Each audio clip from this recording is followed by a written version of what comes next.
എന്താ സംഭവിച്ചെന്ന് മനസ്സിലാവുന്നില്ലല്ലോ. എന്റെ അച്ഛനെ ഉണ്ണിയേട്ടനെയൊക്കെ ഞാൻ മണ്ടന്മാരെന്ന് വിളിച്ചിട്ടുണ്ട്.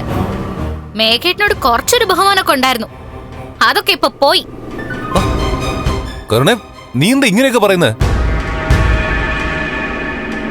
എനിക്കാണെങ്കിൽ ആ കൂടെ എന്റെ സമനില തെറ്റിയിരിക്കുക.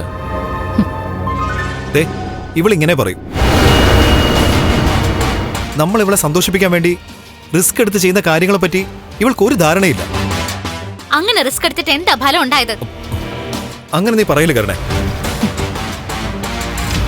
നീ നിന്റെ മുത്തശ്ശി കൂടിയല്ലേ പായസത്തിനകത്ത് പൊടി കലർത്തി മഹാലക്ഷ്മിക്ക് കൊടുക്കാൻ നോക്കിയത്? എന്നിട്ട് എന്തായി? അത് നീ തന്നെയല്ലേ കുടിച്ചത്? നമ്മുടെ കുഞ്ഞു അതോടെ പോയില്ലേ? നമ്മൾ ചെയ്യുന്നതൊക്കെ നമ്മൾ തിരിഞ്ഞു കൂത്തുന്നു. അതാണ് ഇതുവരെയുള്ള അനുഭവം. അവളുടെ കയ്യിലിരുന്ന അയ്യപ്പസ്വാമി വിളങ്ങിയത് കണ്ടില്ലേ? ഇന്ന് ആ വിഗ്രഹം ഞാൻ ശരിക്കും കാണുന്ന. സത്യം പറഞ്ഞ അതിലേക്ക് നോക്കിയപ്പോ എന്തൊരു തിളക്കുള്ളതുപോലെ എനിക്കും തോന്നി കേട്ടോ. കണ്ണെഞ്ചിപ്പിക്കുന്ന പോലൊരു തോന്നല്. നന്നായിട്ട് ആഹാരം കഴിച്ചിട്ട് സുഖമായിട്ട് കിടന്നൊന്ന് ഉറങ്ങിയതാ. ഇപ്പൊ മനസമാധാനവും പോയി, ഉറക്കവും പോയി. കോളിംഗ് ബെൽ അടിച്ചപ്പോ അവന്റെ ബോഡി കൊണ്ടുവന്നാ ഞാൻ കരുതിയത്. ഞങ്ങളും അങ്ങനെ കരുതി തന്നെയാ വന്നേ. അപ്പോഴല്ലേ ഒരുത്തി മുടിഞ്ഞ അഭിനയായിട്ട് പുറത്തുന്നത്. അല്ലെങ്കിൽ തന്നെ ഇത്രയും സമയമായിട്ടും മരിച്ചവരെ കുറിച്ച് ഒരു വിവരം ഇല്ലായിരുന്നപ്പോ എനിക്ക് സംശയം തോന്നിയതാ.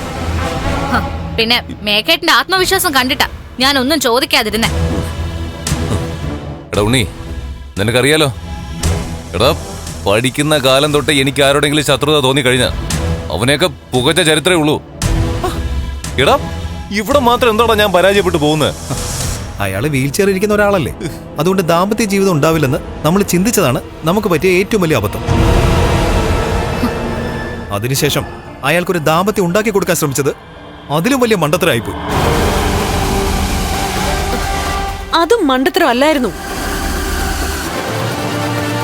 പക്ഷേ അവന്റെ ദാമ്പത്യ ജീവിതത്തിലേക്ക് വന്നത് അവനെ വഴിതെറ്റിക്കുന്ന ഒരുത്തിയായിപ്പോയി. എടാ, ഇനി നമ്മളെല്ലാം അവൻ ഇറക്കി വിടുമെന്ന എന്റെ പേടി. സത്യം പറയല്ലോ, ഈ രാത്രി വെളുക്കുന്നതിന് മുൻപ് വെള്ളം പതച്ചു കിടക്കാൻ എനിക്ക് ആഗ്രഹമുണ്ട്. അത്രയ്ക്ക് നിരാശയായിപ്പോയി.